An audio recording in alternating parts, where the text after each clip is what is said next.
Hi, welcome to சந்தா சமையல். நம்ம இன்றைக்கி கோவக்காய் கிரேவி எப்படி செய்கிறது பார்க்கலாம். 1/4 கிலோ கோவக்காய் நீல வாக்கில் கட் பண்ணி எடுத்திருக்கேன். ஸ்டவ் ஆன் பண்ணி கடாய் வச்சுருக்கேன். கோவக்காய் வதக்கி விடணும். எண்ணெய் சேர்த்துக்கலாம்.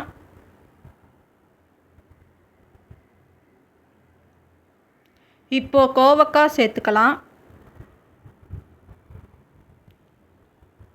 கோவக்காய் கலர் சேஞ்ச் ஆகி சுருங்கி வரணும். 10 நிமிஷத்துக்கு வதக்கிக்கலாம். இப்போ கலர் சேஞ்ச் ஆகி சுருங்கி வந்திருக்கு. ஒரு பிளேட்டுக்கு மாற்றிக்கலாம். 4 டீஸ்பூன் அளவு வேர்க்கடலை வறுத்துட்டு ஆறினதும் மிக்ஸி ஜாரில் சேர்த்துருக்கேன். அரைச்சி எடுத்துக்கலாம். 2 மீடியம் சைஸ் தக்காளி கட் பண்ணிவிட்டு மிக்ஸி ஜாரில் சேர்த்துருக்கேன். அரைச்சி எடுத்துக்கலாம்.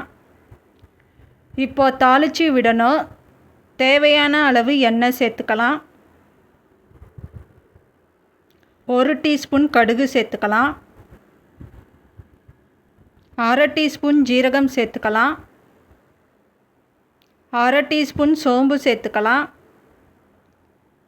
இப்போ இதெல்லாம் பொரிஞ்சதும் 2 மீடியம் சைஸ் வெங்காயம் பொடியாக கட் பண்ணி சேர்த்துக்கலாம். 1 கொத்து கருவேப்பிலை சேர்த்துக்கலாம். வெங்காயம் கண்ணாடி பதம் ஆகணும்.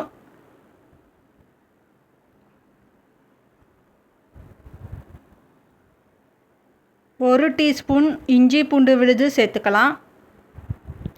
இஞ்சி பூண்டு விழுது பச்சை ஸ்மெல் போகணும். நல்லா வதக்கிக்கலாம்.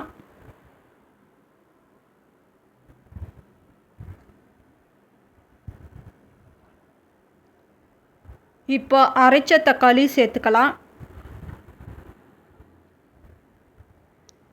1/2 டீஸ்பூன் அளவு குழம்பு மிளகாய்த்தூள் சேர்த்துக்கலாம். 1/4 டீஸ்பூன் மஞ்சத்தூள் சேர்த்துக்கலாம். கரம் மசாலா 1/2 டீஸ்பூன் சேர்த்துக்கலாம். உப்பு தேவையான அளவு சேர்த்துக்கலாம். உப்பு சேர்த்துட்டு நல்லா மிக்ஸ் பண்ணிக்கலாம். இப்போ இதோட பச்சை ஸ்மெல் போகணும். திக்காகி வர வரைக்கும் நல்லா வதக்கிக்கலாம்.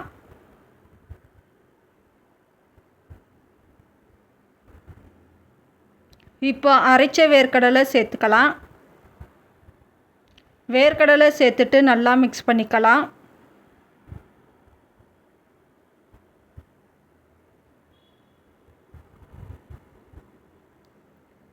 இப்போ வதக்கின கோவக்காய் சேர்த்துக்கலாம்.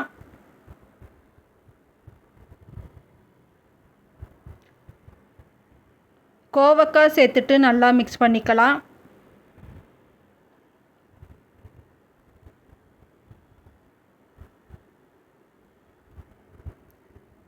இப்போ தண்ணி சேர்த்துக்கலாம்.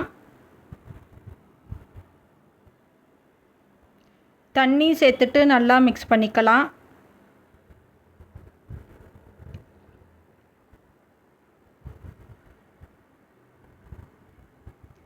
இன்னும் கூட கொஞ்சம் தண்ணி சேர்த்துக்கலாம். கோவக்காய் வேகணும். லோ ஃப்ளேமில் 10 நிமிஷத்துக்கு குக் பண்ணிக்கலாம்.